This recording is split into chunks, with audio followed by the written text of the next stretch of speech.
Marije, Djevo čistaja, presvjataja, Bogorodice, raduj se, nevjesto, nevjesna. Slava tebi Bože naš, slava tebi Bože naš, slava tebi Bože naš, Care nebeski, utešitelju duše istine, koji si svuda prisutan i sve ispunjavaš, riznicu dobara i davaoče života dođi, useli se u nas i očisti nas od svake nečistote i spasi blagi duše naše. Izvolite, sedite.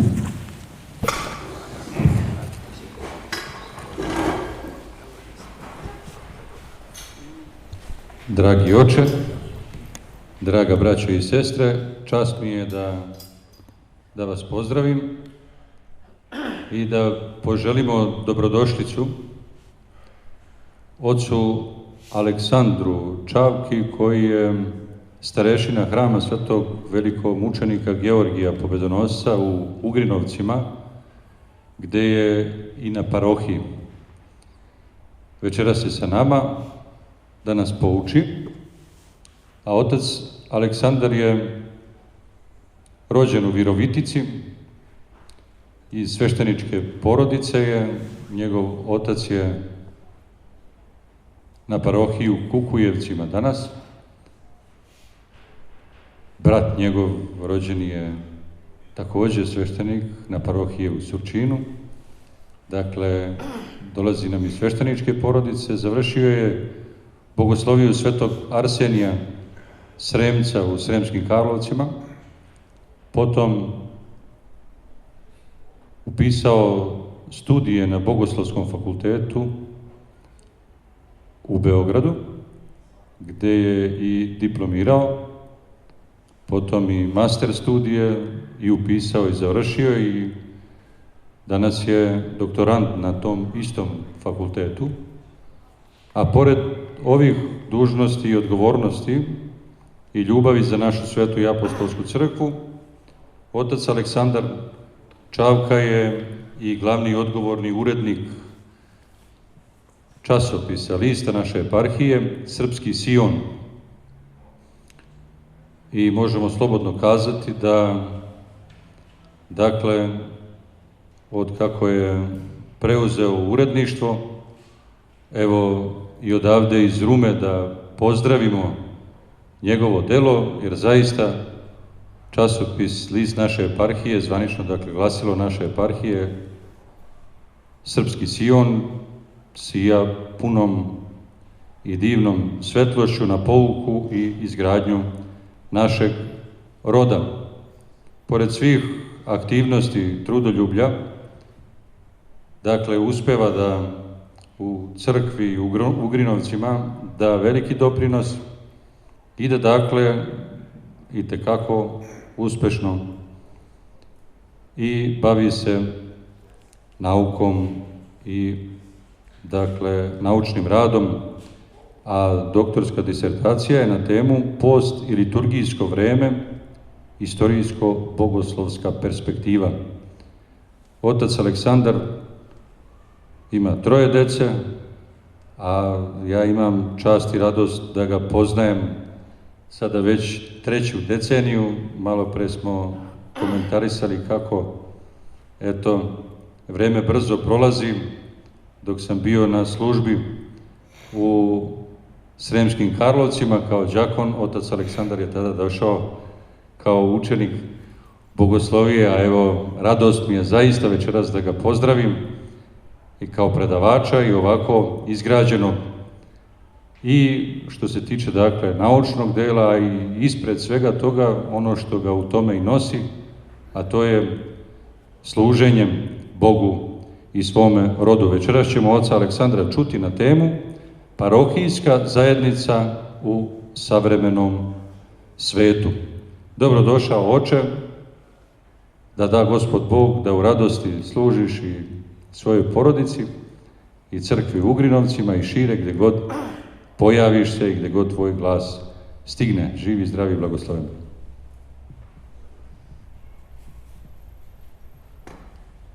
Visoko prečasni oče, braće i sestre, prije svega da uputim riječi zahvalnosti ocu Sretenu na pozivu da večeras sa vama promišljam na ovu aktualnu temu i da se zahvalim na ovako lepoj najavi. I za početak sam se setio kada me prosvećeni vladika Vasilije postavio na prvu parohiju u Šid, pa mi je dao zadatak da se brinemo o omladini i deci, da organizujem duhovne večere, tribine i tako dalje. I kada sam organizao neku tribinu ili predavanje, ovako sam poput oca Sretena se trudio da mog gosta, predavača, što je moguće lepše najavim.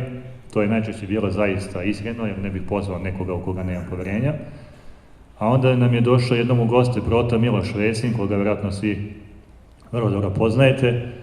I onda sam ja tako se trudio da budem što slatkorečiviji. I kada sam završio sa najavom, on je rekao: ja bih posle ovakve najave najradije volao da sednem tu među vas i da vidim šta čovek koji je ovako najavljen ima da kaže. Tako da i posle ovakve najave oca Sretena, ja bih najradije tu da sednem među vas i da vidim šta taj otac Aleksandar može da nam kaže.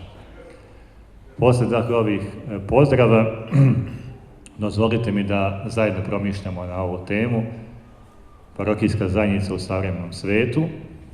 I za početak bih ja počeo od jedne konstatacije sa kojom se nadam da ćete se svi složiti, a to je da je jedna od osnovnih odlika savremenog društva, ako ne i njegova glavna, individualizam. I taj individualizam se primećuje na svakom koraku, ali ono što je jako važno da imamo na umu da pored toga što je današnji čovek sklon da ga tako snažno manifestuje, da on ipak nije novum ili specifikum našega doba. Dakle, prve korene individualizma pronalazimo još na samom početku, jer upravo Adamova emancipacija od Boga, to je pokušaj da on svoj život zasnuje samo na sebi i na zajednici samo sa Evom, je ono što pravoslavna teologija prepoznaje kao prevashodni čin individualizma. I zbog toga će se veoma često između individualizma, nesposobnosti i odbijanja zajednice i pada čovekovog, pa čak adskog stanja, povlačiti znak jednakosti, to je smatrat će se to za sinonime. I upravo će zbog toga mnogi od svetih otaca da nam kažu kako ad nije ništa drugo do odsustvo gledanja lica jedni drugih. I kada ovako konstatujemo na početku, vidimo kako u današnjem vremenu zaista postoji velika otuđenost među ljudima i da su ljudi veoma često usamljeni.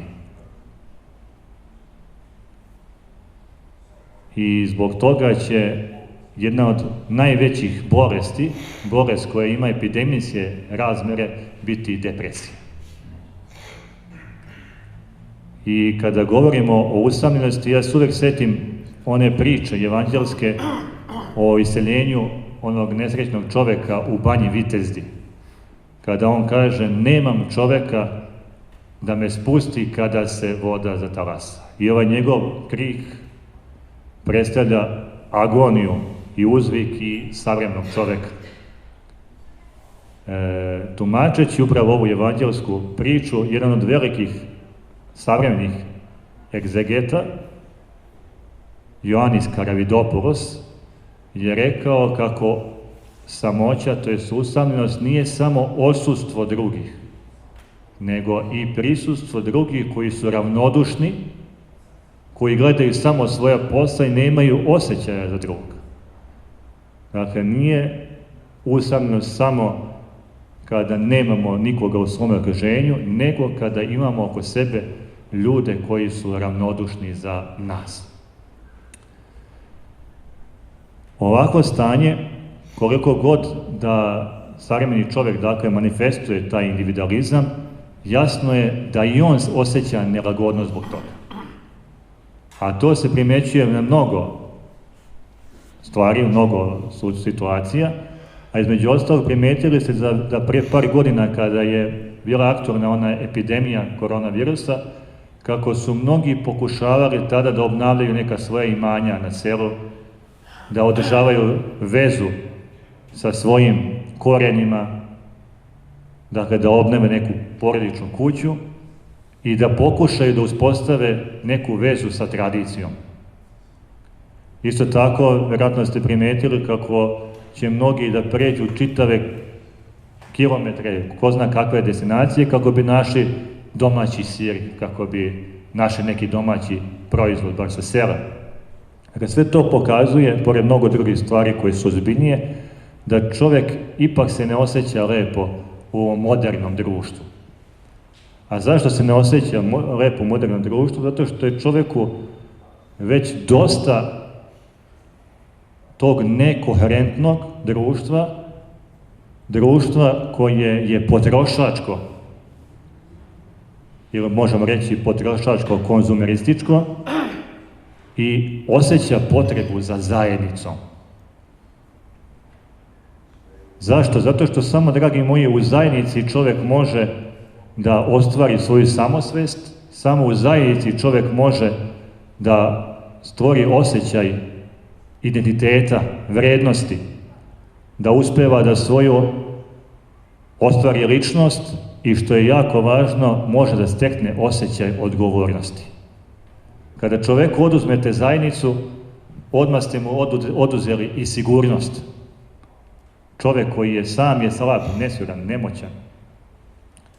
I upravo dakle iz svega ovoga vidimo kako čovjek, iako je okovan individualizmom, da ipak ima potrebu za zajednicom. A zašto ima čovjek potrebu za zajednicom? Zato što ga je Bog stvorio kao biće zajednice. To je ono što u psihologiji se kaže da je čovjek društveno biće, a mi u crkvi ćemo da kažemo, po meni mnogo lepši termin, a to je da je čovjek biće zajednice.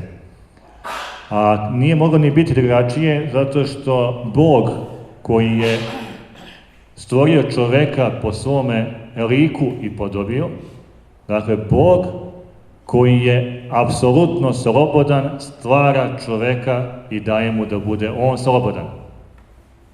Bog koji je stvaralac daje čoveku mogućnost da on bude stvaralac. I Bog koji je ljubav daje mogućnost i darove čoveku da on voli. I dolazimo do ovoga što je važno za naše današnje promišljanje. Bog koji je zajednica, jer poznato nam je da Bog naš, jedini istiniti, je jedan, ali nikada sam, zato što je Sveta Trojica. I upravo taj ljubavni odnos koji postoji između Svete Trojice i koji sačinjava zajednicu, Bog je stvarajući čoveka i u njega utisnuo i zato je čovek biće zajednice. S tim što moramo praviti razliku da ovo sve, slobodu, stvaralaštvo, ljubav i zajedništvo, Bog ima apsolutno, a čoveku je dato kao potencijal. To je kao kada uzmete seme.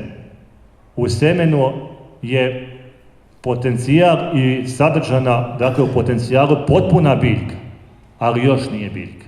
Nego je neophodno da se to seme zasadi, da se trudi oko njega, ne bi li ono ostvarilo svoje potencijale.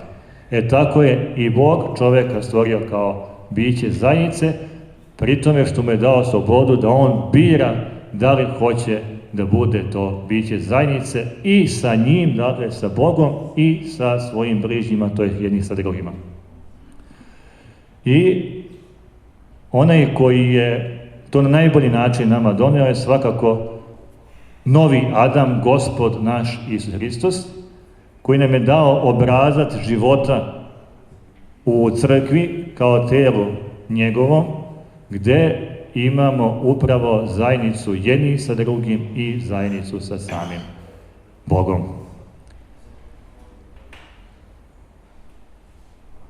Kada imamo u vidu sve ovo i kad se setimo onoga da je Adam upravo zbog toga što je odbio zajednicu, okusio smrt, onda nam je jasno da zajednica nije nešto što je nama naknadno dodato ili što je ukras našem postojanju, nego zajednica jeste pretpostavka postojanja.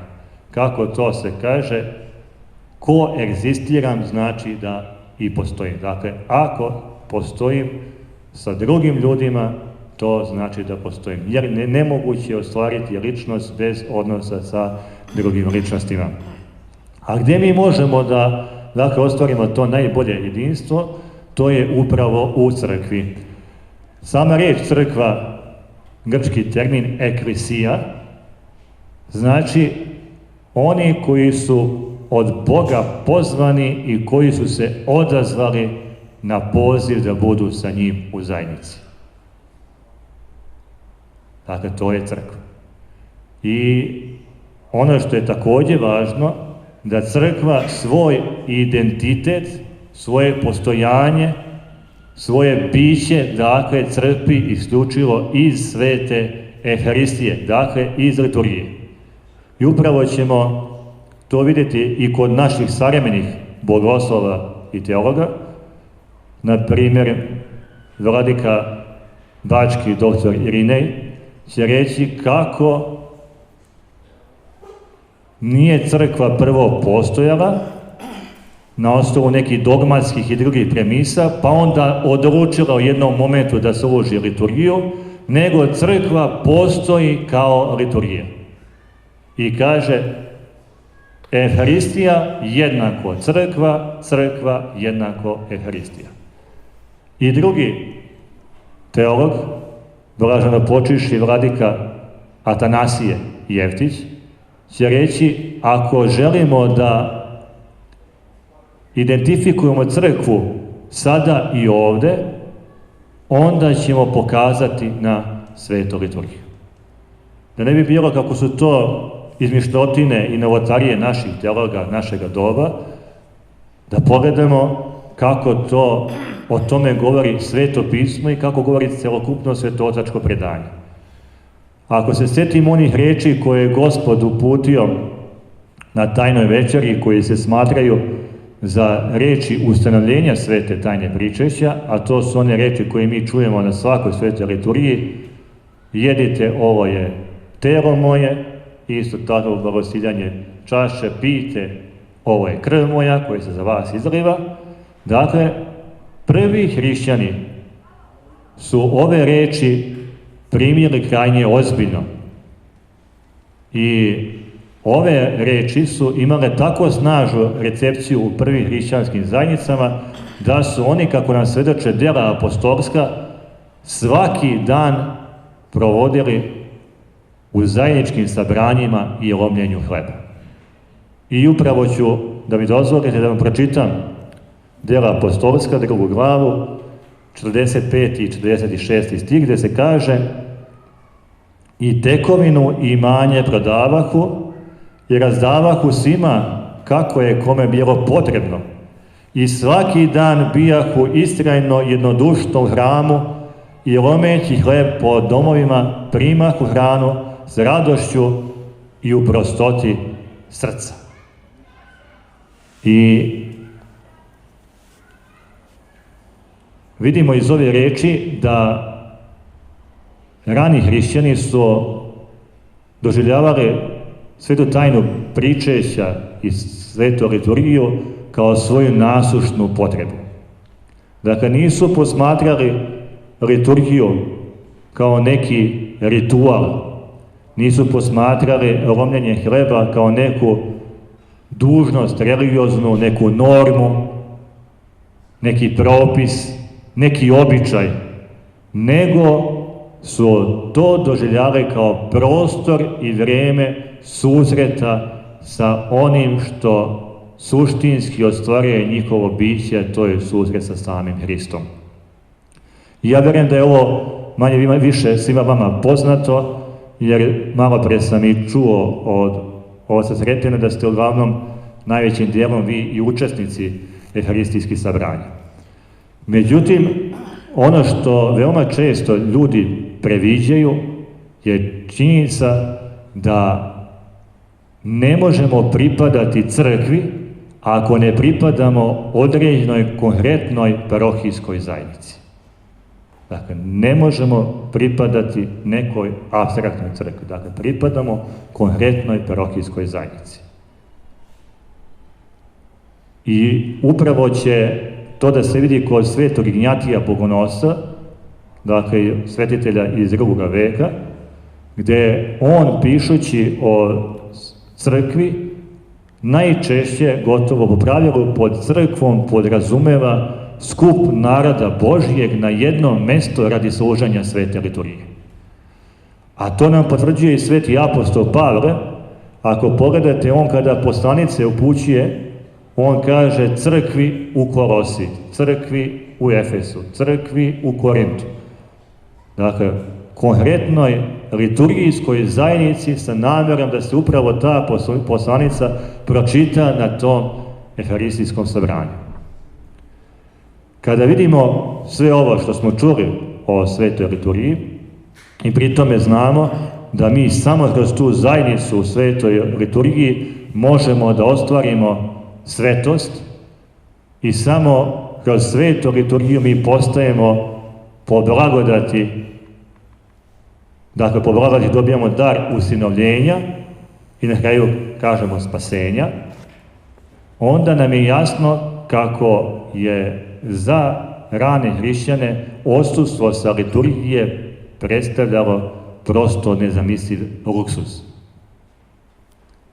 Sad da pogledamo, pošto sam spomenuo malo pre termin spasenje, šta to spasenje znači? Mi obično u našem razumu, kada kažemo spasenje, odmah podrazumevamo da se spasamo od nekoga ili od nečega. Međutim, reč spasenje, opet ćemo se poslužiti tim grčkim jezikom koji nam u teologiji mnogo pomaže, reč sozo, ili to je glagol, ili imenica sotirija, znači celovitost. Dakle, spasenje jeste ostvarenje celovitosti ili postati integralan. Ostvariti one egzistencijalne potencijale koji su nam dati. A to može isključivo da se ostvari u zajednici. Dakle, dolazimo do onoga da spasenje naše nikada nije individualni čin, nego čin zajednice.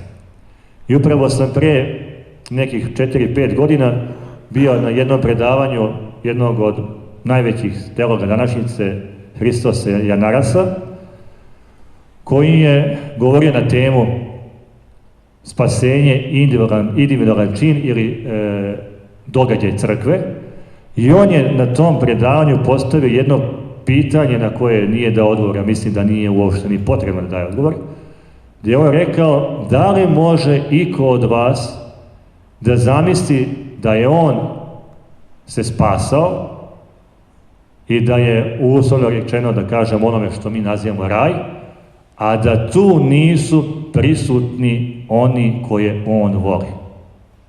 Da li možemo da zamislimo spasenje bez našeg roditelja, bez naše dece, bez supruge ili bilo koga koji je nama blizak i voljan? I onda dolazimo i do onoga što je Dostojevski rekao, da ne može da zamisli carstvo Božje, to jest ne može da zamisli raj bez svoga psa. Nećemo ovom prilikom da razgovaramo na temu spasenja životinja i da li u raju ima pasa, mačaka i naših kućnih ljubimaca, nego samo sam želeo da vam sa vama podijelim, da vam pokažem kako mi zaista ne možemo da postignemo individualno spasenje i kako je meni uživanje ako u tom raju nema onih koje ja volim. Ono što moramo da konstatujemo, nažalost sa velikim bolom, je činjenica da se ovaj pomenuti individualizam koji je prisutan u društvu preselio i parohijske zajednice. Ljudi veoma često izbjegavaju liturgijska sabranja, kada našem savremenom čoveku, hrišćaninu pravoslavcu, najčešće nominalnom hrišćaninu pravoslavcu, kažemo kako je neophodno da ide na svete liturgije i da na svete liturgijama bude barem jednom nedeljno, njemu će to biti krajnje preterano. Zato što naš savremeni hrišćanin doživljava crkvu kao servis i upravo u duhu tog potrošačkog društva. Treba mi nešto, dođe.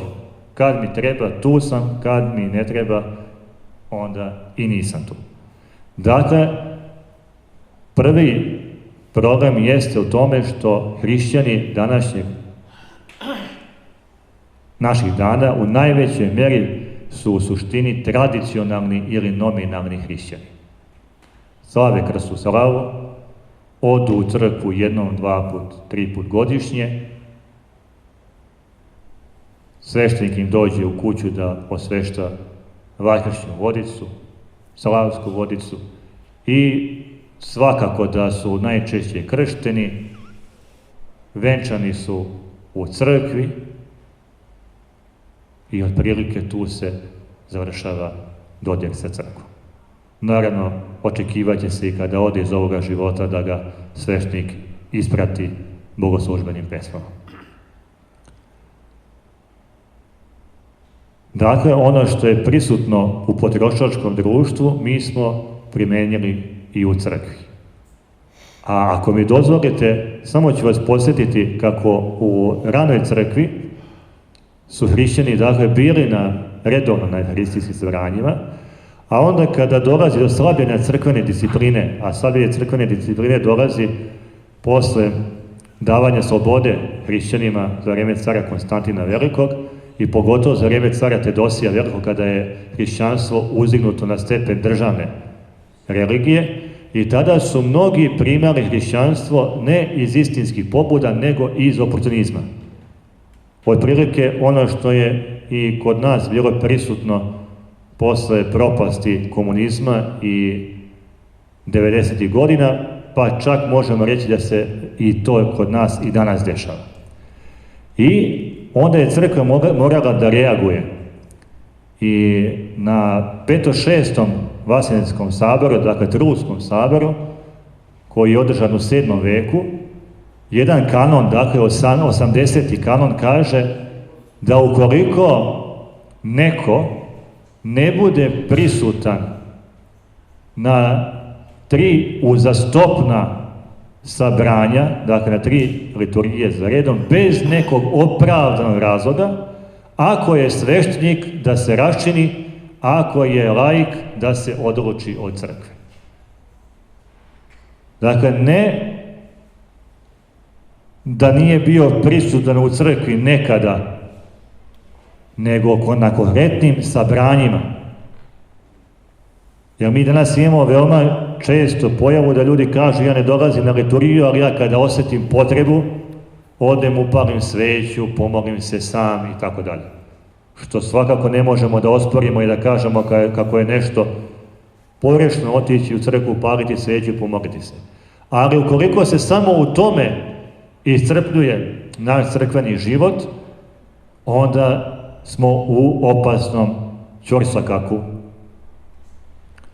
I evo kao dokaz toga ću vam pročitati jedan odeljak koji Nikodim Milaš, veliki crkveni pravnik, navodi upravo tumačeći ovaj kanon, a to je odeljak od svetog Jovana Zlatoustog. I on kaže ovako: kako da ne žalimo one koji se retko obraćaju i malo prilaze svetoj crkvi, toj opštoj materi sviju. Kakav posao možeš da navedeš koji bi preči bio od toga? Kakav zbor može da bude korisniji od zbora crkvenoga? I šta te preči da to ne učiniš? U sedmici je 7 dana. Tih 7 dana Bog nije s nama razdijelio tako da bi sebi zadržao više, a nama dao manje. On ih nije ni na dvoje prepolovio, nije 3 uzeo i 3 dao, nego je tebi ostavio 6 dana, a sebi samo 1 zadržao.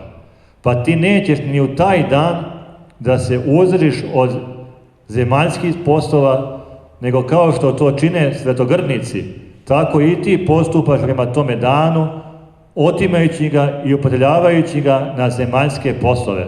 A znaš da je to sveti dan koji je određen da se sluša duhovna nauka.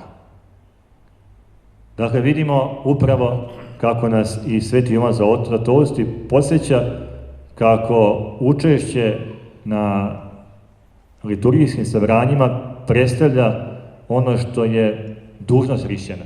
A mi smo danas inače ne samo kao hrišćani, nego kao ušte, članovi društva, veoma često skloni da tražimo svoje prava, da smo jako malo skloni da se pridržavamo i nekih obaveza. A biti hrišćanin jeste svakako najveći dar i bescjenni dar, ali u svakom slučaju i taj dar, pored toga što nam mnogo daje, od nas ipak nešto i traži, a traži ipak da damo neki, dakle, doprinos kroz učešće u svetoj liturgiji. Kada sam pomenuo tradicionalne vernike, ako dozvolite, sam vam bih podijelio jednu definiciju naše vere, to jest uopšte vere koju sam pročitao i koja će nam možda najbolje oslikati šta je to zajednica naša. Kaže ovako, vera je apsolutno poverenje u ovaproćenog i vaskrslog Sina Božijeg, Gospoda našega Isusa Hrista, koji nas poziva u zajednicu novog Izrailja, u crkvu, da predokušajući kroz svetu tajnu pričešća, predokušamo, dakle, život budućeg veka dok Hristos ponovo ne dođe. Jer je to ono što kaže sveti apostol Pavle, vera je potvrda, osnov svega čemu se nadamo, potvrda stvari nevidivih. I vidimo da parohijska zajednica, liturgijska zajednica, nije samo prost skup ljudi koji su dobro organizovani, nego ona ima u sebi tu eskatološku dimenziju da je okrenuta ka budućnosti i okrenuta ka večnosti. I upravo tu je najveći problem u shvatanju vere kod tradicionalnih hrišćana koji su najčešće okrenuti ka prošlosti. Dakle, niko u crkvi neće da ospori kako je neophodno da imamo vezu sa prošlošću, ali ukoliko nemamo usmjerenost ka budućnosti, onda to postaje problem. I zato će danas postojati veoma često napetost između tradicionalnih hrišćana i, na primjer, sveštenoslужitelja koji ne žele da se vera iscrpljuje u običajima, u formi, ritualima, čak ni u nacionalnom, nego žele da vera bude isključivo zasnovana na okrenutosti ka budućnosti, da to bude živa zajednica tela Hristovog koji smo mi svi, dakle, udovi. I onda će se veoma često ljudima koji su okrenuti isključivo ka budućnosti, koji ne žele da se iscrpljuju u ovim običajima i tradiciji, osporiti njihova pravoslavnost i neki će ih smatrati za izdajnike vere. A s druge strane, ako bismo ostali samo na običajima, onda bi ta naša tako lepa vera, tako lepi život u crkvi postao na neki način mrtav. Izgubio bi se ono što je čini živom, dakle, izgubio bi se život. Ono što također možemo da primetimo kao veliki izazov naše parohijske zajednice, to je svake gotovo parohijske zajednice, to je da na liturgijskim sabranjima stoje ljudi jedni do drugih, a da se uopšte ne poznaju. Da dolaze svake nedelje na liturgije, a da uopšte ne znaju čoveka koji pored njega stoji.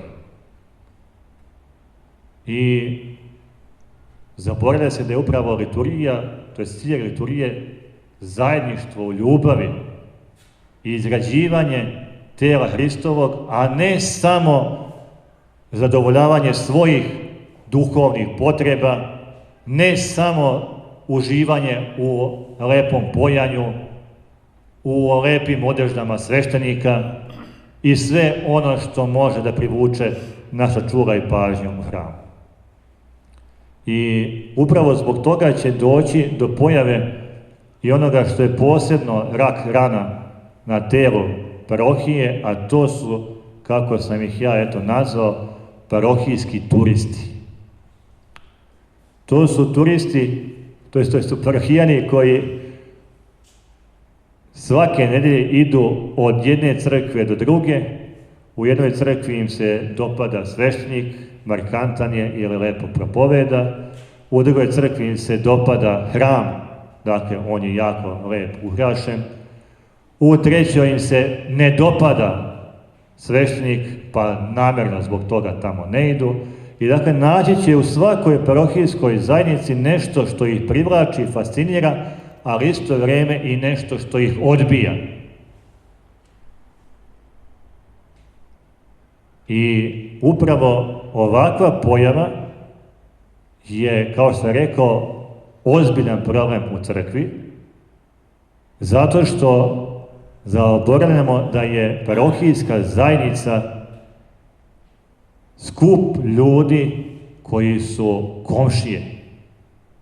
Treba da bude zajednica braće i sestara, dakle ne nekih anonimnih i nepoznatih ljudi, nego nas koji delimo životno breme, živimo u istim okolnostima, imamo da sastradavamo jedni sa drugim u stradanjima, zebnji, strepnji, da tugujemo jedni sa drugima i što je isto tako važno, da se radujemo jedni sa drugima.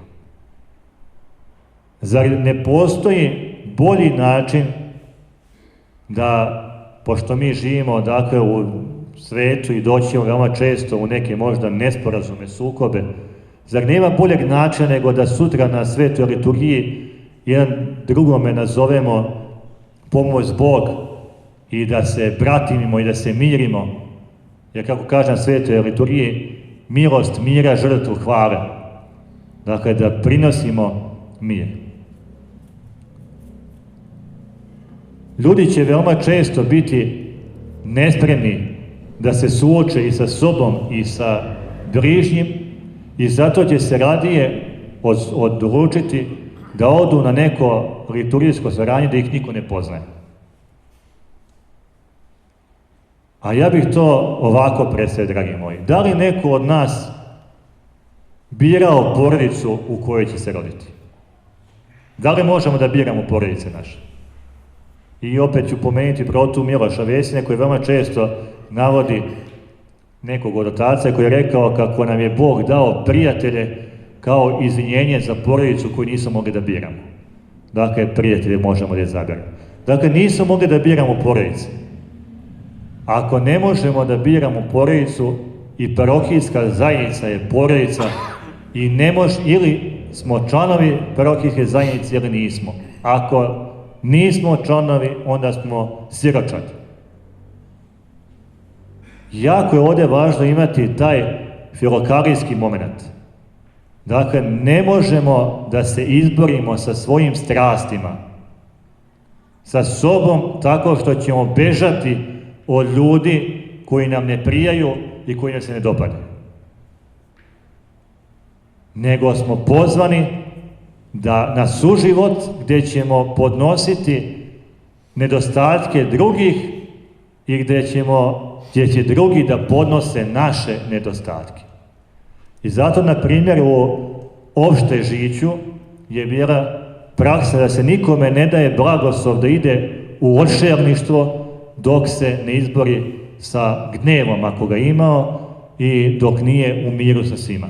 Dakle, tek kada je uspevao da zadobije mir, da bude u dobrim odnosima sa svima, da nema protiv nikoga ništa, onda je mogao da ide u odšerništvo, da ne bi to bilo bežanje od iskušenja. Dakle, ovdje je jako važno da imamo na umu da sveta liturgija nije samo vertikala ka Bogu, nego u isto vrijeme jeste horizontala, to je gdje smo mi povezani jedni sa drugima.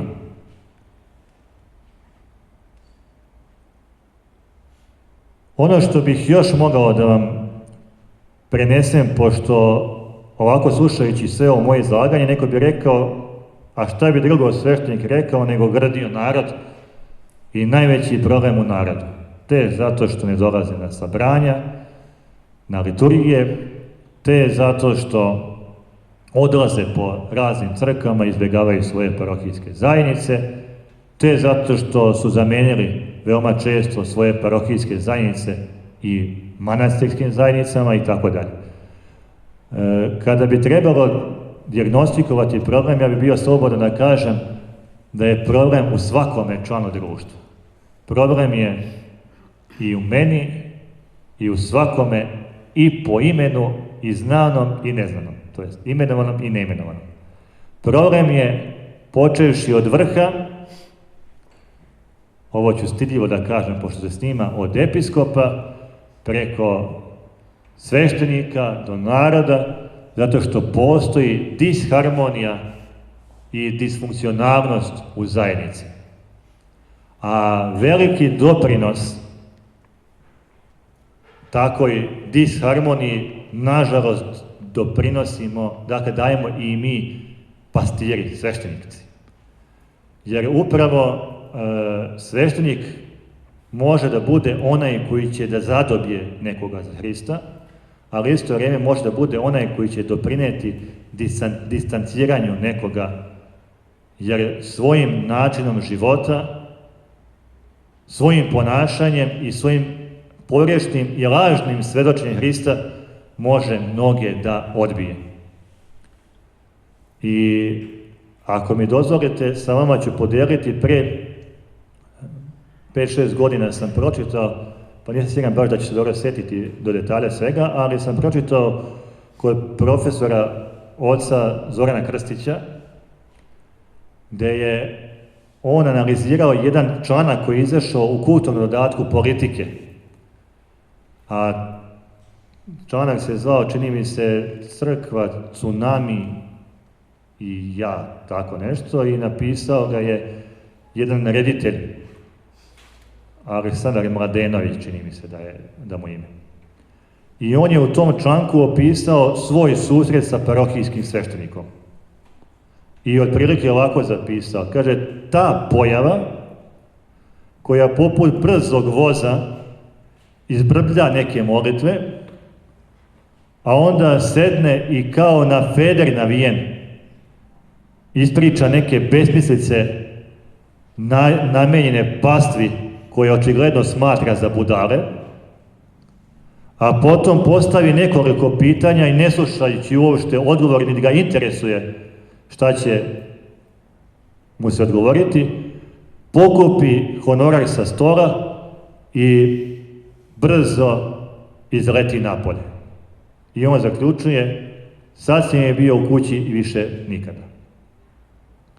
E sad, ne bih ulazio u to kakve su namere pisa ovih redaka, nego nam ovo daje priliku da malo analiziramo naše susrete, dakle susrete sveštenika sa svojim parohijanima. Ono što bih na početku rekao je da je čovjek inače biće susreta i mi u životu svom imamo ko zna koliko susreta, neki su značajni, neki beznačajni, neki su nam bili od presudnog značenja u našem životu i tako dalje. Ali bih ja za početak da vas podsjetim na to kakvi su susreti bili samoga Gospoda Hrista sa bilo kim. Ono što je jako važno da je on svakom susretu pridao veliku pažnju. I Hristos je imao mnogo susreta sa ljudima, neki su opisani pojedinačno u Svetom pismu i vidimo kada on prilazi čoveku, da on prilazi njemu kao voljenom biću. koga je došao da spase. Onda on čovjeku uvek prilazi, prihvatajući ga baš onakav kakav jeste, sa svim njegovim nedostacima, gresima, strastima, prihvata ga takvog. I što je jako važno, uvek, to je najčešće, gotovo po pravilu, prvo ostvaruje sa svojim sagovornikom kontakt na antropološkoj ravni, na onome što je poznato, pa tek onda prelazi na nešto više. I ako ovaj model koji je Hristos imao primenimo na ovaj susret tog reditelja sa sveštenikom, vidjet ćemo kako tu mnogo šta nedostaje. Prvo, kaže ta pojava. Znači, on je za njega ostao potpuno neka beznačajna ličnost. Ta pojava, ni ime mu nije važno. Kaže, koja tako proprblja neke molitve, to je ono što se nama čini, to je s vama, vernicima, kako mi sveštenici uvek žurimo. I nažalost to veoma često je istina, zato što živimo u takvom vremenu kada su, pored toga što je poverena nam briga o pastvi, najčešće na pleća natovarene još druge dužnosti i poslušanja i prosto čovek ne može da postigne se. Ono što je takođe važno, on kaže da je ovaj sveštenik izbregao neke stvari kao na feder navijen. Očigledno da je sveštenik pokušao da mu prenese neku poruku, da mu možda propoveda nešto što se tiče evanđelja, vere, ali je napravio propust zato što nije prvo ostvario kontakt na antropološkoj ravni.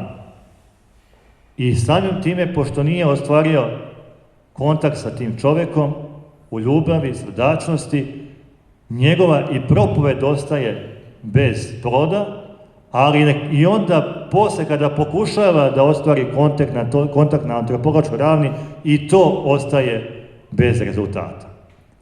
Zato je jako važno da mi, sveštenici, uvek pristupamo susretu sa našim vernicima krajnje ozbiljno i uvek sa ljubavlju. Mi živimo u vremenu kada teško će naći nekoga kome možete da kažete sve što vam je na duši, a da to neće biti zloupotrebno protiv vas. Evo, neko svako od vas kaže koliko ima ljudi sebi bliski kojima može bilo šta reći i da je ubeđen da će to ostati samo među njima.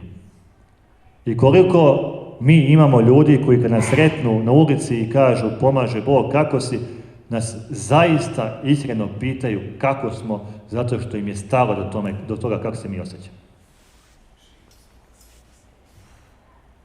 Koliko ljudi?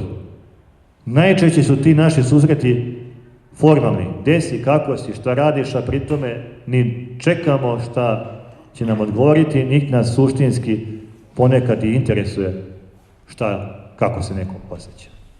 I što je jako važno, sveštenik mora da bude čovek koji je spreman da sluša. Evo, ja ću sama da podelim kako mi je ne znam ni sam koliko ljudi dolazilo na neke duhovne razgovore i to nekada zaista mnogo traje, bude iscrpljujuće, a taj razgovor se sastoji od toga što najčešće ja njih slušam, oni pričaju. I posle tog razgovora ustaje on ili ona i kažu hvala vam oče, mnogo ste mi pomogli. A ja ne znam da li sam rekao jednu ili dve rečenice uopšte. A kako sam pomogao? Pomogao sam zato što sam samo saslušao. I nama je veoma često potrebno samo neko da nas sasluša. I što je jako važno, mi ne živimo više u vremenima kada je sveštenik kao pojava bio autoritet, pa znalo se u selu sveštenik, učitelj, ko je mogao biti još? To je to. Nego danas niko nema autoritet na kredit. Sve se preispituje i sveštenik treba autoritet da zasluži. Da li mi sveštenici, postavljam sad pitanje, kada nam dođe čovjek, to je mlad budući bračni par, da zakaže venčanje, da li mi iskoristimo priliku da budućim roditeljima uputimo neke riječi kao neko uputstvo šta ih čeka u zajedničkom životu? Evo, ja mogu da vam iz prve ruke posvjedočim kako u pojedinim crkvama, u većim parohijskim zajednicama, sveštenici uopšte ne vrše prebračni ispit, nego to vrši pomoćnik. Dođe mladi brač pari, pomoćnik uzme podatke i tu se završi priča. A osim toga, u uputstvu za prebračni ispit se kaže kako sveštenik upućuje budućim mladencima riječi pouke o hrišćanskom braku i budućem zajedničkom životu. Da li mi sveštenici, kada nam dođe čovjek da zakaže krštenje deteta, pokušamo da sa njim razgovaramo o njegovim novim iskustvima u životu? On je tek se ostvario kao roditelj. Da vidimo kako se on osjeća kao roditelj, kakva to iskušenja ima i da li možda mi možemo nekako da ga podržimo i da mu uputimo neke riječi. Ali ne pričamo o tome kada neko dođe da nas obavijesti kako je neko se upokojio, njemu drag, da li iskoristimo priliku da uputimo riječi utjehe. I ja sam prije nekoliko godina video jedan snimak na YouTube-u na kom je sveštenik negdje iz Crne Gore, mislim da se preziva Backović ili tako, nekako vršio parastos ili neki pomen na robu i onda je poslije tog parastosa zagrlio majku koja je plakala jer je parastos bio njenom sinu i poljubio je. U čelu rekao je: nemoj ti da plačeš, treba da plaču oni koji su ga ubili. Njihove majke neka plaču. Ne plaču majke za junako. I kada sam razgovarao tako sa mojim bratom, evo otac je pomenuo da je brat sveštenik, i njemu je to bio veoma onako dirljiv trenutak, onda su mi to podijelili sa jednim sveštenikom koji mi je na to rekao: pa kao šta je sad tu specijalno što je on zagrlio i poljubio baku? Pa da te pitam, a kada si ti to uradio? Kada si ti osjetio potrebu da nekoga zagrliš i da mu pružiš utehu tako što ćeš ga poljubiti? Kad je to tako nešto uobičajeno, kad si ti to radio? I evo sad smo imali ovu tragediju u Beogradu, u ovoj osnovnoj školi, koja nas je duboko potresla sve, i vladika Jelijan Lupurović, koji je bio isto đak nekada te osnovne škole, je preneo iskustvo koje je doživeo kada je bio u toj školi posle tragedije. I zaista mogu da potvrdim njegove riječi da mi od dece mnogo toga možemo da naučimo. I kaže, kada je došao u školu, razgovarajući sa decom, čuje kako su deca, to jest neko dece, rekao kako im je potreban mir i potrebno im je da su zajedno. A jedna devojčica rekla: potrebno nam je da se zagrlimo. To što je nekada bilo tako uobičajeno, sada postaje neki luksuz da dobijemo zagrljaj od nekoga. A gde mi možemo da dobijemo najbolji mogući zagrljaj? Po svetoj liturgiji, dragi moji, gde nas grli sam Bog i gde imamo priliku da se grlimo jedni sa drugim. Dakle, vidimo kako je i na nama sveštenicima jako ozbiljan zadatak i od nas treba da potekne inicijativa za obnovu parohijske zajednice, snažne parohijske zajednice, a obnavljajući snažnu parohijsku, to je čineći parohijsku zajednicu snažnijom, to je u isto vrijeme obnova crkve, jer samo odatle ona treba i da potiče.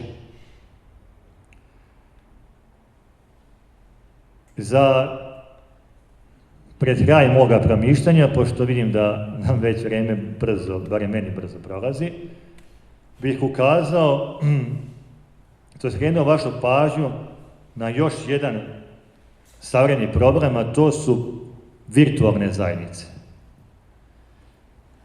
Mi ne možemo da pobegnemo od toga da živimo u eri interneta i moram da kažem da to ne mora da bude u potpunosti loše i mi kao crkva svakako nismo protiv napretka tehnologija, nego smo više za njihovo rasudljivo korištenje.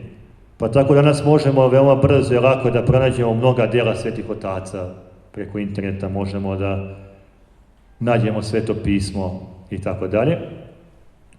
Ali ono što postavlja izazov, to je predstavlja izazov za zajednicu, jeste upravo ta virtualna zajednica gdje pojedini episkopi, sveštenici, monasi imaju duhovne kružoke gdje oni preko Skype-a ili nekih drugih savremenih sredstava komunikacija ostvaruju neku zajednicu sa svojim duhovnim čadima, dakle preko interneta. I jedan čovjek me je pitao prije izvjesnog vremena šta mislim kakva je budućnost parohijske zajednice, ove žive. Da li će parohijska zajednica da izgubi trku sa tom virtualnom zajednicom? I ja sam mišljenja da god smatra da virtualna zajednica može da zameni živu parohijsku zajednicu, da očigledno ne poznaje samu suštinu parohijske zajednice. Zašto? Ključno, nikada se preko interneta nećemo moći pričestiti. I tu ima jedna anegdota koja je vezana za blaženopočivšeg mitropolita Amfilohija, kada je posle upokojenja patrijarha Pavla on bio mjestobljustitelj, pa je služio svetu liturgiju u verovatno Sabornoj crkvi u Beogradu i ta liturgija je prenošena preko televizije i on je primetio mladiće koji ulazi sa vrata i direktno prilazi da se pričesti. I on mu kaže, otkud ti si bio na liturgiji? Kaže on, ja sam gledao kod kuće liturgiju na televiziji i onda je video otprilike kad se približava moment pričajuća, vjerojatno negdje iz komšiluka, i onda je došao na liturgiju da se pričesti. A on mu kaže, pa sad idi kod kamermana pa neka te on pričesti. Dakle, koliko god da parohijska virtualna zajednica može da pruži neke stvari, suštinu nikada ne može da pruži i vjerojatno će se i otac samo složiti kao onaj koji ispoveda vernike, da ispovest gdje se gledamo licem u lice, nikada ne može biti ista kao ispovest putem interneta ili nekog sredstava komunikacije. Znate i sami da, evo priznaći ja, kada treba da saopštim neku ne baš tako lepu vest, onda biram najčešće da mu pošaljem poruku. To onako nije hrabro, malo kukavički, ali je najbezbolniji. A onda, ako sam malo hrabriji, onda telefonom, a već saopštiti mu licem u lice, za to treba posebna hrabrost. I kada vidite čovjeka koji stoji pred vama i koji se zaista kaje za nešto što je učinio, ispoveda se od srca, pa vidite i znoj na njegovom licu i osjetite kako malo podrhtava, onda vidite da je to zaista preumljenje i da se dešava potres u njegovoj duši. A to ne možete nikada da okusite i iskusite preko nekog od savremnih sredstava komunikacije. I evo, za sam kraj ću vam reći kako danas postoje mnogi mladi sveštenici koji pokušavaju da misionare. I to je jako pohvalno. I reče otac da sam urednik časopisa Srpski Sion i čitao sam časopise koji su izlazili na samom početku, tamo negde u 1891. godine je počeo da izlazi časopis Srpski Sion. i čitao sam te prve brojeve i tamo sam našao jednu interesantnu stvar gdje piše uredništvo kao odgovor nekom svešteniku koji je dostavio tekst koji nije objavljen. I kažu, vaš tekst je završio u korpi za smeće. Pohvalno je to što hoćete da besedite, ali je jako važno šta i kako govoriti. I upravo u duhu ovoga bih ja rekao da pojedinim mladim sveštenicima je pohvalno što hoće da misionare, ali je ponekada, to jest uvek važno, promisliti kako se ta misija vrši. Zato što parohijska zajednica nije bilo kakva zajednica, nego je zajednica koja je okrenuta ka večnosti, ka eskatonu, i parohijska zajednica je pozvana da preobražava svet u kome se mi nalazimo, a po rečima velikog teologa Aleksandra Šmemana, mi ne živimo baš u svetu koji je blagonaklon prema hrišćanskim vrednostima. I sad tu postoji s jedne strane mogućnost da mi preobražavamo svet kroz našu misiju, da uz pomoć Hrista sve staro činimo novim, ali isto vrijeme imamo opasnost da svet prodre u parohijsku zajednicu i da nismo nekada ni svesni da to što smo dopustili da prodre u parohijsku zajednicu, da jako malo ima dodirnih tačaka sa hrišćanstvom. I evo, kao ilustraciju, podsjetit ću vas na onaj običaj plivanja za časni krst na bogojavljenje. I ja mislim da nikada više nego ove godine nije bilo tragikomičnih šarada i raznih organizacija za to plivanje za časni krst. Od toga da su skakali onaj mali bazenčić gumeni, pa polivanje strevom iz streva, dakle vodom, pa do nekih recitacija za časni krst i tako dalje. Isto tako ćemo veoma često vidjeti kako se pri hramovima organizuju događaji koji u suštini nemaju nikakve veze sa liturgijskim sabranjem.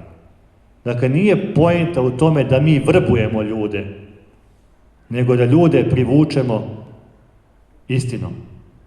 I kada su jednog pravoslavnog arhijepiskopa pitali šta vi pravoslavni radite, kako vi misionarite, on je rekao mi služimo liturgiju. I to je ključno. Dakle, naše misionarenje treba da bude u služenju pre svega liturgije i u neprekidnom pozivanju i objašnjavanju smisla i značaja svete liturgije. I kada sam govorio o onim tradicionalnim vernicima, imao sam na umu da sa vama podijelim, gledao sam isto tako na nekom od video snimaka jednog od sveštenika koji je radio kao duhovnik u nekom od centara za odvikavanje od raznih oblika zavisnosti koji postoje u našoj crkvi, i pred njim su dva nova, verovatno, člana te zajednice i on im postavlja pitanje i kaže ime, prezime, ne znam koje podatke uzima i kaže koje ste vere, kaže pravoslavne.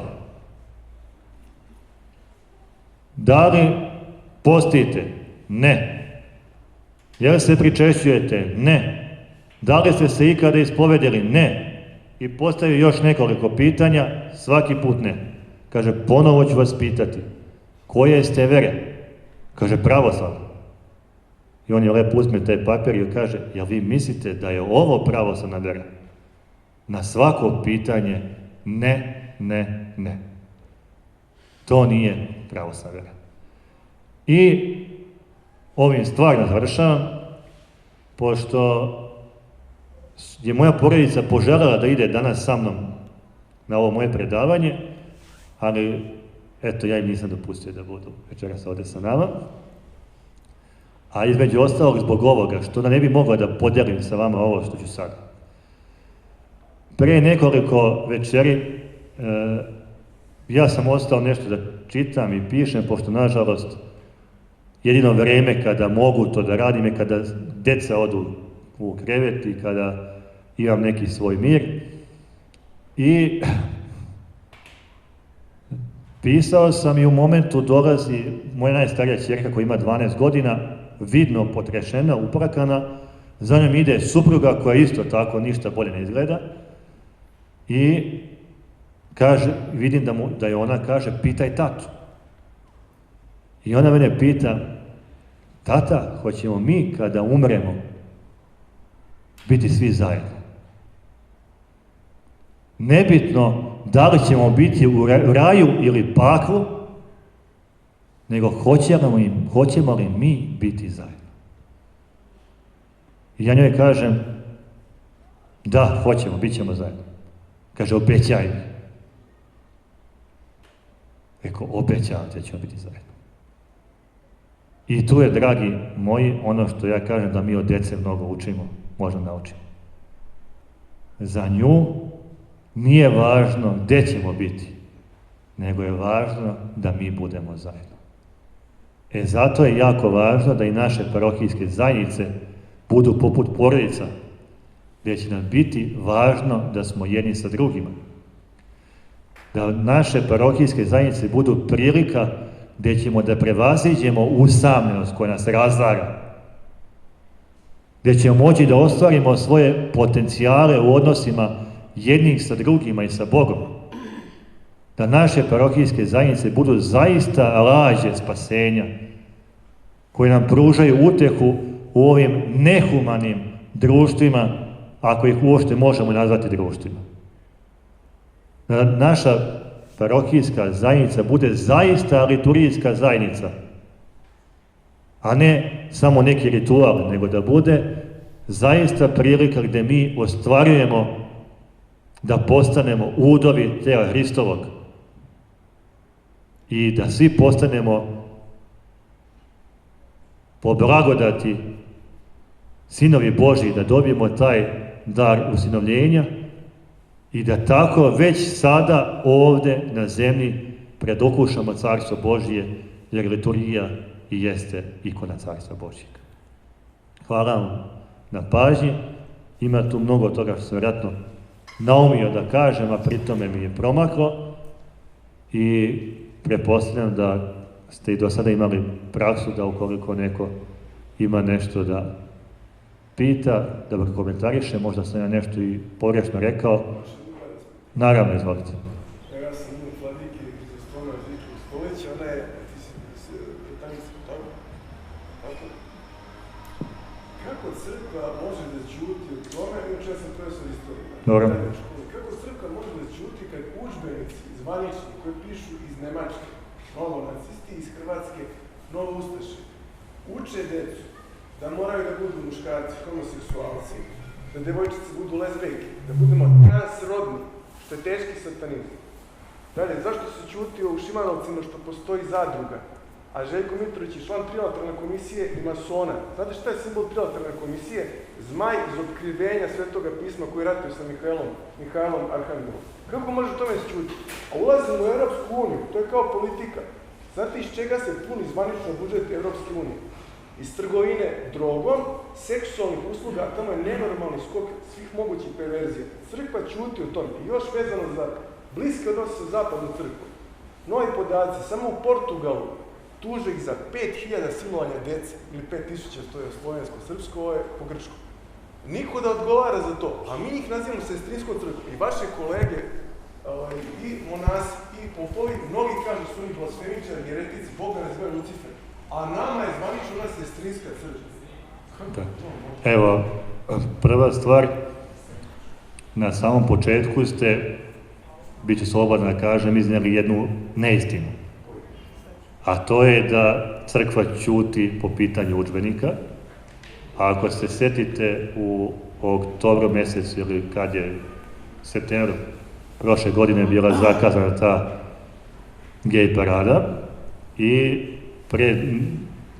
neposredno pred održavanje te parade, kao protest protiv parade, je organizovan moleban ispred hrama Svetoga Save, na kome je patrijarh Porfirije održao izuzetnu besedu, gde je između ostaloga javno rekao kako se mora preispitati i kako se ti udžbenici moraju povući iz upotrebe. Isto to je upućeno i zvanično i evo da vas ja informišem da su ti udžbenici povučeni iz upotrebe.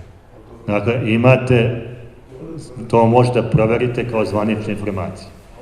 S druge strane, šta ste pomenuli drugo? Zadrugu. Pomenuli ste zadrugu. Crkva je još kada se pojavio reality program reagovala na to. Dakle, nije zadruga prvi reality program koji postoji u Srbiji. Znamo da je počelo od Velikog brata, pa ne znam šta su se bile Farime, Parovi čuda, tako dalje. I evo za vašu informaciju, nije crkva samo patrijarh, nije crkva samo sveštenik, nego ste i vi crkva. I vi ste carsko sveštenstvo i vi možete da se oglasite po bilo kom pitanju. I evo, naprijed, konkretno po pitanju reality programa, pre 4 ili 5 godina je kroz tekste obratio moj rođeni brat, koji može da pronađe taj tekst na internetu, čini se zove da li je reality stvar naša realnost ili tako nešto. Tako da nije istina da se crkva ne oglašava, nego morate biti svesni da su mogućnosti, ingerencije crkve u velikoj mjeri ograničene. Zašto niste na temi se zvanično? Koga? Nije da ne, svaki... Molim, samo da ne idemo u bilo kakvu vrstu debata. Postavili ste pitanje, hvala vam mnogo. Za večera će biti sasvim dovoljno što se tiče vas. Izvolite. Ova što ima baš malo istiristiti, hvala, da ne bude sad jedno malo kratko, samo ali mogu dva kažem. Naravno. Prvo pitanje digno se o individualizmu, volio da na našem području ostanemo, nećemo zapad, da ćemo, znači nema spašavanja i bez ja i obrnuto, kako ste divno rekli, i to malo kaže, to je prvo ne, drugo bi bilo, prvo bi volio da ovdje naše neke čujemo, imamo dosta poznanika koji, da li to spada u parokijsku zajednicu, kako je divno rečeno, što mnogi ljudi izbjegavaju u crkvi koje parokiji pripadaju, pa lete idu po manastirima i sve idu, razumete što sam kažem. I prosto neće idu u crkvu i parokiji koje pripadaju. Eto, to je bilo moje drugo pitanje. Pa što se tiče individualizma, mislim da ono što sam manje više naumio da kažem sam već rekao. Dakle, crkva je jedno u mnogom i mnogo u jednom. Dakle, jednostavno bez zajednice nema spasenja. I mislim da tu ne bi imao ništa posebno da dodam. Ono što je Tertulijan rekao još na početku, je tako, da jedan hrišćanin jednako ni jedan hrišćanin, važi i dan danas. Dakle, jedan hrišćanin sam po sebi ne predstavlja crkvu. I ono što je isto važno, da u našoj pravoslavnoj crkvi ni sveštenik sam ne može da služi liturgiju, nego mu je neophodno da ima narod Božji koji faktički zajedno sa sveštenikom služi liturgiju, a sveštenik je samo taj koji predstoji sa bratom. Kada je u pitanju ovo drugo pitanje koje ste postavili, i na njega sam manje više odgovorio, ja smatram da je najbolje kada parohijani idu u crkvu koje parohijski pripadaju. Ništa se ne dešava bez promisa Božjeg i mi nismo slučajno upućeni jednim drugim. Čovek kada ode u neku drugu parohijsku zajednicu, on ima priliku prvo sebe da prikaže drugačije nego što jeste. Ne može neko ko dođe u crkvu, a konkretno u mom selu živi, ne može dođe u crkvu i da se predstavlja nama kao nekakav drugačiji nego onakav kakav jeste, kada ga svi dobro poznaje. I jedini način da čovjek se izbori sa svojim strastima i da prevaziđe sebe jeste upravo tako što će biti u odnosu sa ljudima koji njega poznaju i koje on poznaje. tamo negdje, tačnije za Svetu Petku sam bio u jednom domu kod mojih parohijana, koji isto tako nisam nikada zaista vidio u našoj parohijskoj crkvi, ali oni kažu ako idu u manastir, nije bitno koji, na svete liturgije, i kad sam ih ja pitao zašto, odgovor je bio kao tamo idu oni koji su baš pobožni. Sad, na osnovu čega se vidjela ta pobožnost, pretpostavljam na osnovu spoljašnjeg izgleda, i onda vidimo kako ovaj čovjek u isto vrijeme ispoveda veliku dozu gordosti i veliku dozu osuđivanja. Dakle, ova parohijska zajednica nije mene dostojna i ja sam isto tako vrlo pobožan, pa idem tamo gdje su ostali pobožni. A pri tome najbolji poziv je onaj poziv koji je uputio Natanaelu, kada kaže dođi i vidi. Znači, dođi na liturgijsko sabranje svoje zajednice, vidi, i što je jako važno, ukoliko neki postoji problemi, hajde da razgovaramo o tome. Zašto se mi usručavamo da kažemo ukoliko vidimo u nečemu problem i nešto nam ne odgovara u nekoj parohijskoj zajednici? Evo, ja mogu samo da podijelim da ljudi koji su meni uputili neku kritiku su ljudi sa kojima sad imam najčvršće odnose. Zašto? Ukoliko je ta kritika bila neosnovana, ja sam imao priliku da se opravdam i onda su oni zbog toga osjećali izvjesnu nelagodnost i trudili se da prevaziđu taj nesporazum, a ukoliko je kritika bila opravdana, onda sam se ja trudio da se sa time izborim i da ja to prevaziđem.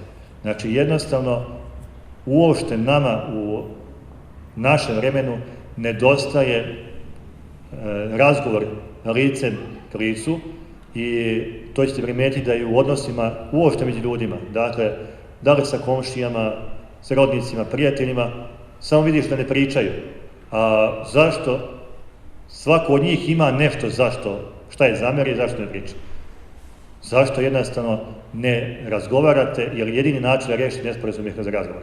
Tako i ovdje ne trebaju parohijani da se ustručavaju ukoliko imaju neku zamjerku u konkretnoj liturgijskoj zajednici, da sa sveštenikom kao onim koji predvodi tu liturgijsku zajednicu razgovaraju i da eventualne nesporazume reše.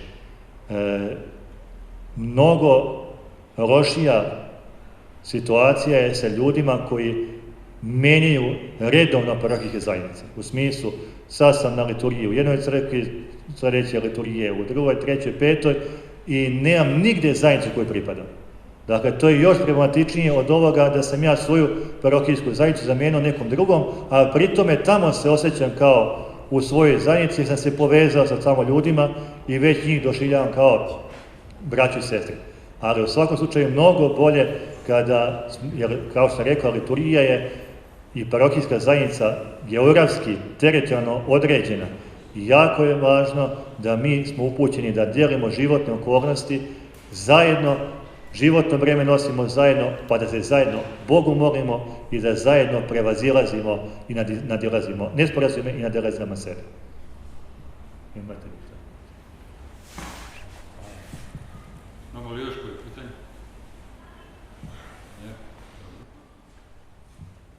Da zablagodarimo ocu Aleksandru na njegovoj ljubavi, otvorenosti i doprinosu ovoj našoj zajednici. Hvala, oče Aleksandre. Bog da poživi i tebe u trudoljublju i u, dakle, doprinosu telu Hristovoga. Dakle, svi smo mi telo Hristova, kao što si nas i poučio, i da Gospod Bog da, dakle, ljubavlju njegovom zaista u tome se i razvijamo i uzrastamo i postajemo i budemo jedno.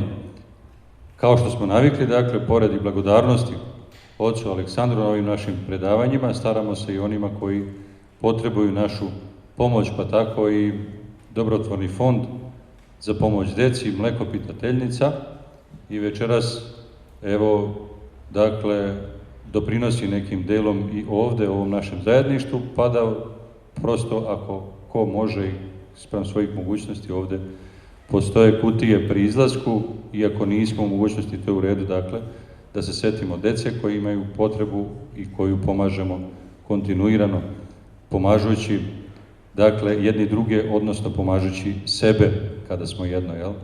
Imate papiriće pored, ko bude želeo neka zapiše ime, prezime i neki kontakt, e-mail, broj telefona, kako god, da vas u buduće obaveštavamo, dakle, o budućim predavanjima i zajedničarenjima ovdje. Zahvaljujemo i ovoj ustanovi koja doprinosi, dakle, i na ovaj način kvalitetu života i življenja, dakle, u našoj Rumi.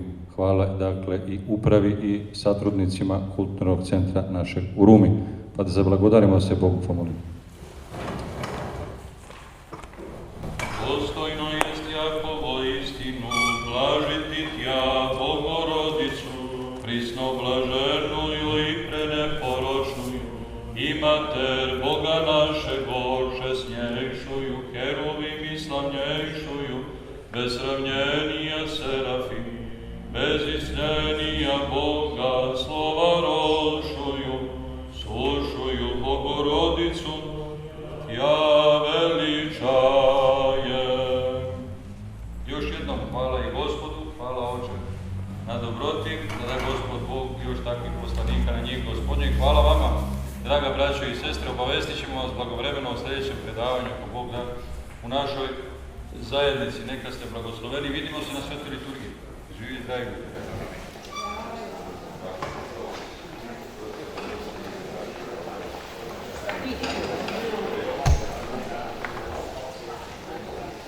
Imate na izlazu ovdje, dragi moji, posljednji broj časopisa Srpski Sion. Slobodno uzmite i više primjeraka pa dajte onima koji će čitati. Braćo, slobodno dajte kome treba i više primjeraka. Hvala vam. Hvala.